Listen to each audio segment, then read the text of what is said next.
आज हम लोग सीखने जा रहे हैं यूज ऑफ कैन, कुड, मे और माइट का प्रयोग। ठीक ना, इसका use can, could, may, might का यूज। तो देखिए इन सभी का यूज, चाहे कैन हो, कुड हो, मे या फिर माइट, इन सभी का यूज जो होता है सकना के अर्थ में। किसके अर्थ में? सकना के अर्थ में। जैसे देखिए यहाँ लिखा है, जब भी वाक्य के अंत में क्रिया के बाद, कहा क्रिया के बाद सकता हूं, सकता है, सकते हैं, सका, सकी, सके इत्यादि शब्द आए तो आप कैन, कुड, मे या फिर माइट का प्रयोग करते हैं। लेकिन इसका भी कुछ रूल होता है कि ऐसे नहीं कि कहीं भी आप कैन, कुड, मे या माइट का प्रयोग कर सकते हैं। इसका भी कुछ सिस्टम होता है, ठीक ना। अब इस सेंटेंस को देखिए, पढ़ना क्या है? क्रिया है, वर्ब है।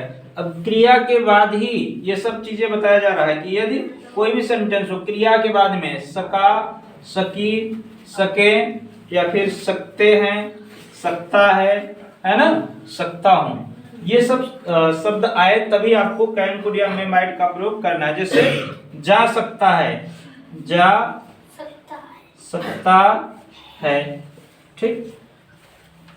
दौड़ सका, दौड़ सका, ठीक ना। किसी की कैपेसिटी बताना हो, क्षमता उमता बताना हो ना, तभी आपको इनका यूज करना है। देखिए ये जो कैन और कुड, ठीक, कैन का यूज किस में होता है? प्रेजेंट में। किसमें? प्रेजेंट में, ठीक। यानी प्रेजेंट टेंस में आपको कैन लगाना है, पास्ट टेंस में आपको लगाना है कुड। किसमें? पास्ट में, ठीक। बात समझ में आ रहा है? अच्छा, कैन प्रेजेंट में और कुड पास्ट में। अब इन दोनों का यूज होता है कब जानते हैं? क्षमता व्यक्त होने पर, ठीक ना। क्षमता के लिए यदि कोई कार्य करने की कैपेसिटी बताया जाए, क्षमता बताया जाए, तो यहाँ पे कैन या कुड का प्रयोग होगा। कैन प्रेजेंट में और कुड पास्ट में। बात समझ में आया? और इसी तरीके से मे का प्रयोग प्रेजेंट में और माइट में से क्या हो जाता है? माइट। इसका यूज पास्ट में हो जाएगा। बात समझ आया ना? देखिए ये प्रेजेंट में है और ये पास्ट में। तो मे और माइट का प्रयोग कहाँ होता है? आज्ञा या फिर संभावना के लिए। किसके लिए? आज्ञा या संभावना के लिए। जब भी आपको आज्ञा लेना हो या कोई काम होने की संभावना हो तो आपको या तो मे लगाना है या तो माइट। मे प्रेजेंट में लगाना है, माइट पास्ट में। और क्षमता के लिए कैन या कुड। कैन प्रेजेंट में और कुड पास्ट में। इतना समझ में आया? Yes sir. तो चलिए सबसे पहले हम लोग कैन का यूज देखते हैं। कैन, ठीक ना। कैन का जो यूज होगा जब ऐसा कुछ है, सकता है, लास्ट में ये पहचान कीजिएगा, सकता है, सकती है, ठीक, सकता हूं, सकता हूं या फिर सकते हैं, ठीक ना। ऐसा कुछ है तो आपको कैन ही लगाना है। और ये भी किसके लिए जानते हैं? क्षमता के लिए। देखिए कार्य करने की क्षमता व्यक्त होने पर, कार्य करने की क्षमता व्यक्त होने पर, ठीक। अब सबसे पहले आपको सब्जेक्ट लिखना है। क्या लिखना है? सब्जेक्ट। सब्जेक्ट चाहे सिंगुलर हो या प्लूरल हो, कुछ भी हो, आपको ध्यान नहीं देना है, कैन ही लगा लेना है। क्या लगा लेना है? कैन। कैन के बाद वर्ब का फर्स्ट फॉर्म, ये ऑक्सिलरी वर्ब है, मॉडल ऑक्सिलरी वर्ब इनको बोला जाता है। तो इनके साथ हमेशा वर्ब का फर्स्ट फॉर्म ही आता है। उसके बाद यदि कोई ऑब्जेक्ट हो तो लास्ट में लिख दीजिएगा।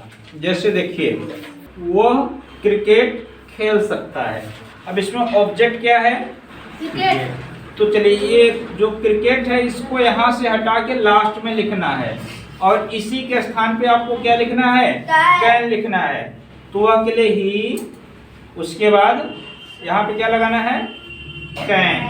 ही कैन, खेलने के लिए play, he can play cricket, he can play cricket, है ना। अब इस सेंटेंस को देखिए, वह कार चला सकता है। कौन सा चीज, हाँ, इस कार को ही लास्ट में लिखना है ना। तो वह के लिए ही, अब यहाँ पर ये जो ऑब्जेक्ट है इसी के स्थान पे क्या लिखना है, कैन। तो ही कैन, चलाने के लिए क्या लिखा जाएगा, ड्राइव, ड्राइव और कार, ठीक। नेक्स्ट सेंटेंस देखिए, राधा भोजन बना सकती है। कौन सा ऑब्जेक्ट है, भोजन। चलिए इस भोजन को यहाँ से हटा देना है, कहाँ लिखना है, सबसे लास्ट में।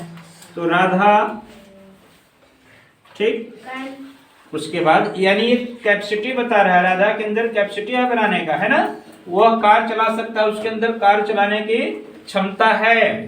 तो राधा कैन, ठीक। बनाने के लिए वैसे मेक का यूज होता है, लेकिन भोजन बनाने की बात हो तो क्या होना चाहिए, हाँ, भोजन बनाने के लिए क्या लगाना है, कुक। हाँ, कुक दे फूड। ध्यान दीजिए, नेक्स्ट सेंटेंस, तुम अंग्रेजी बोल सकते हो। ऑब्जेक्ट क्या है, अंग्रेजी। इसको लास्ट में करना है ना। ऑब्जेक्ट यहाँ देख लीजिए, लास्ट में लिखा जाता है। हर एक सेंटेंस का रूल ही होता है कि ऑब्जेक्ट कहाँ लिखे, लास्ट में। तो सबसे पहले तुम के लिए, यू कैन स्पीक इंग्लिश।